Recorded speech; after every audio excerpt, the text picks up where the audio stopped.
जैन बोर्डिंगच्या जागा प्रकरणासंदर्भातली जिथे धर्मादाय आयुक्तांसमोर चौकशी सुरू आहे आणि सुनावणीसाठी याचिकाकर्ते, त्यांचे वकील आणि जैन धर्मातील काही लोक उपस्थित आहेत। आजच्या सुनावणीमध्ये काय होणार आहे याकडे सगळ्यांचं लक्ष आहे।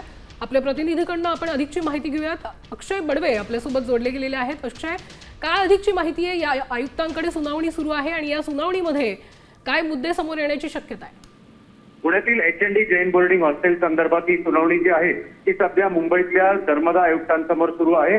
जे जैन समाजातले याचिकाकर्ते आहेत त्यांनी त्यांच्या याचिकेमध्ये स्पष्ट म्हटलेलं आहे की जैन बोर्डिंग हॉस्टेलच्या संदर्भातला जो व्यवहार आहे तो पूर्णपणे ट्रस्टींकडनं रद्द व्हावा, तसंच जे ट्रस्टी या सगळ्या संपूर्ण संस्थेचे आहेत ते विश्वस्त मंडळ जे आहे ते देखील रद्द करावा अशी मागणी या याचिकाकर्त्यांची आहे।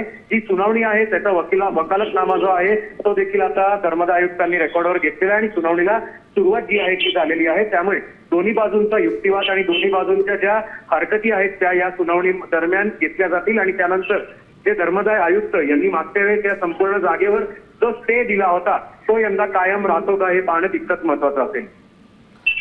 नक्कीच अक्षय, धन्यवाद तुम्ही दिलेल्या या सविस्तर माहितीसाठी। आता isakal.com आहे देशातील नंबर 1 ची मराठी न्यूज वेबसाईट। प्रत्येक अपडेटसाठी isakal.com ला नक्की भेट द्या।